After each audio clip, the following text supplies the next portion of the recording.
Okay, so, oh yeah, okay. This is Sarah, and it is the end of summer here in the Mojave Desert. It's our monsoon season.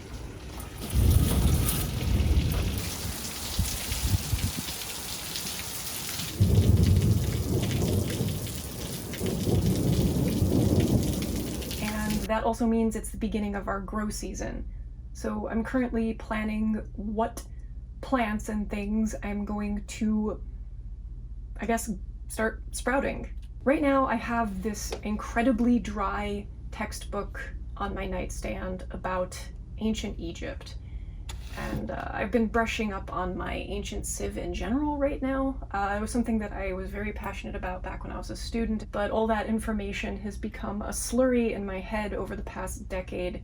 I relearned every year the Nile River in Egypt floods, and it does so because Central Africa gets their monsoon season at the end of the summer.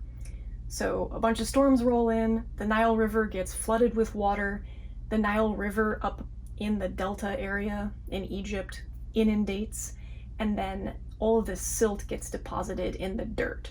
And any of that desert dirt that got touched by the Nile River water when it floods basically has all this lovely nutritional stuff deposited within it, and it's perfect for growing plants and agriculture.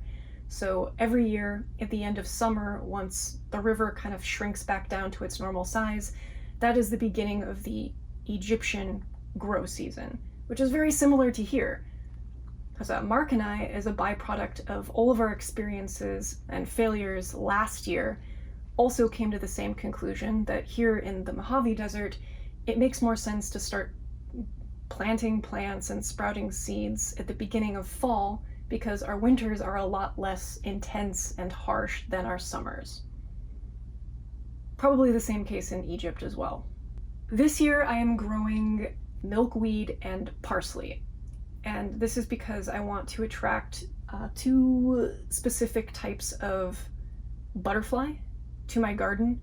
Last year, while I was growing all of my desert tomato plants, we got a bunch of tomato hornworms, and I became utterly obsessed with these caterpillars, these children that kind of appeared magically in my garden space. And I'm of the mindset that I want everything in my little ecosystem to make it. So even these babies that most people kind of view as pests, I wanted to find a way so that they could live and thrive without killing my tomato plants. Which I did. When I find a caterpillar, I keep it in a leaf sanctuary where I feed them trimmings from the garden. They have plenty to eat because there's plenty to trim.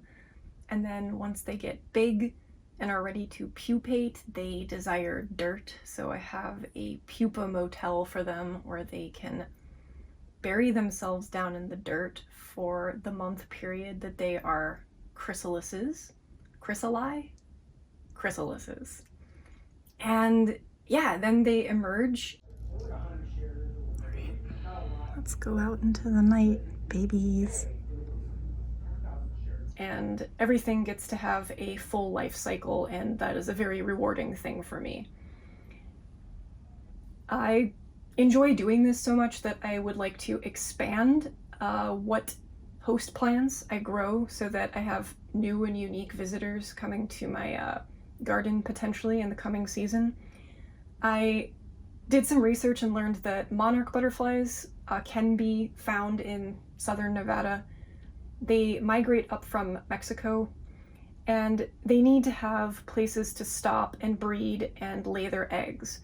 And their host plant is milkweed. So if you want to help give them a home to basically pass the baton on to the next generation of monarch butterfly as they do their migration, you can create kind of like a milkweed oasis in your garden, and it will become a place for their babies to hatch and eat and become butterflies. And I would like to do that. Like, even if I just find one monarch caterpillar baby and I help them survive so that they can continue flying wherever they need to migrate to, I'll feel like I'm a successful bug mommy. And then the parsley, is one of the host plants for another type of butterfly known as the black swallowtail. And the black swallowtail caterpillar is this psychedelic looking little grub that has like yellow and black and white and green like stripes and dots on it. And they have this little like Y-shaped inflatable sac on their forehead that looks kind of like a snake's tongue. And it's supposed to deter predators from eating it because they'll think that they accidentally attacked a snake. It's called an osmeterium. It's a cool little organ. Their little osmeterium, it also smells bad. So they have like a stinky Y sac on their head. Evolution is wild. But they enjoy eating parsley and dill and a couple other things. But I like making tabbouleh. So, I mean, if I can entice some swallowtail parents to land on my tabbouleh salad and make babies, I will again feel like a very successful gardener. Bug mommy. So where have I been all summer? I have been working on a new graphic novel webcomic story called What Grows in the Desert. It's particularly about humans adapting to massive changes in the world, which I think we're all kind of going through and experiencing collectively. The factoids, the zhuzh of the here and now, all the things that I'm rediscovering and interested in again. Kind of like deglazing a pan, expect a lot of my passions to bleed into the pages of this story. And if you want to check it out, I'll leave a link in the description of the video because there isn't a link on my site yet. So yeah. Until my next video, keep making awesome stuff out there. Enjoy the last days of summer, and thank you for watching.